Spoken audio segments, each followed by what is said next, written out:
ওম শান্তি। এক গভীর আধ্যাত্মিক যাত্রার বিশ্লেষণে আপনাদের সবাইকে স্বাগত। এই যাত্রার শুরুটা হচ্ছে একটা গানের লাইন দিয়ে, যা আমাদের এক গভীর প্রশ্নের সামনে দাঁড় করিয়ে দেয়। গানের এই লাইনটা শুনলেই মনে হয় কি এক আনন্দ আর পরিপূর্ণতার কথা বলা হচ্ছে, কিন্তু সাথে সাথেই একটা প্রশ্নও জাগে, তাই না? কে এই প্রিয়তম, আর তার সাথে থাকার আসল মানেটাই বাকি। চলুন আজ এই রহস্যটা একটু বোঝার চেষ্টা করা যাক। এই পুরো বিশ্লেষণে আমরা আত্মার যাত্রাপথের কয়েকটা গুরুত্বপূর্ণ ধাপ দেখব।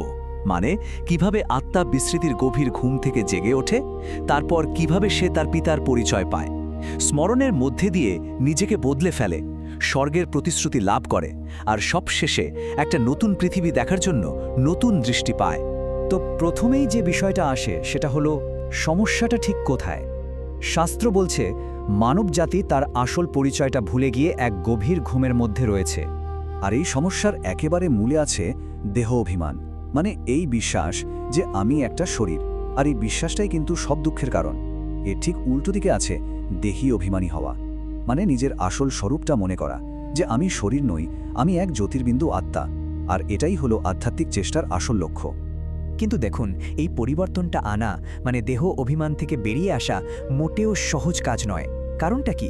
কারণ মানবজাতি প্রায় অর্ধকল্প ধরে, মানে হাজার হাজার বছর ধরে এই দেহ অভিমানের অভ্যাসে আটকে আছে। তাই এটা এত কঠিন। তাহলে প্রশ্ন হলো, এই পরিবর্তনটা শুরু হবে কিভাবে?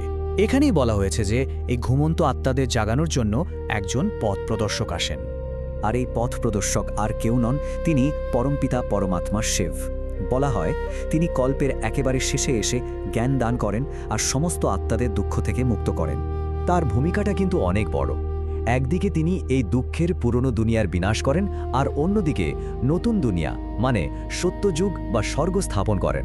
আর এতদিন ধরে করা সমস্ত ভক্তির ফলও তিনিই দেন। কিন্তু সবচেয়ে জরুরি প্রশ্ন হলো, এই রূপান্তরের পথটা কি? পিতা এর জন্য খুব সহজ কিন্তু ভীষণ শক্তিশালী একটা পদ্ধতির কথা বলেন, আর সেটাই হলো স্মরণের যাত্রা। এই পুরো অভ্যাসটাকে একটা শব্দে বলা যায় মনমনাভব, মানে তোমার মন আমার উপর স্থির রাখো। এটা হলো পিতাকে অনবরত মনে রাখার একটা নির্দেশ। ব্যাপারটা শুধু মনে মনে ভাবা নয়, এর একটা পুরো প্রক্রিয়া আছে। প্রথমত নিজেকে জ্যোতির্বিন্দু আত্মা হিসেবে অনুভব করা, তারপর পিতাকে স্মরণ করা, যিনিও এক জ্যোতির্বিন্দু, আর এরপর সেই ভালোবাসার সাথে তার দেখানো শ্রেষ্ঠ পথে চলা।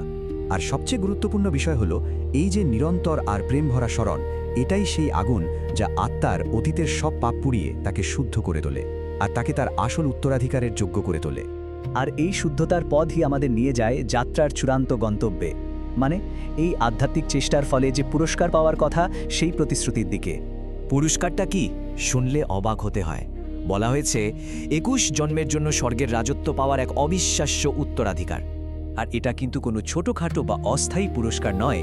এর মানে হলো এক এমন নিখুঁত পৃথিবীর মালিক হওয়া, যাকে সত্যযুগ বা স্বর্গ বলা হয়, যেখানে থাকবে অফুরন্ত স্বাস্থ্য, সম্পদ আর অনাবিল শান্তি।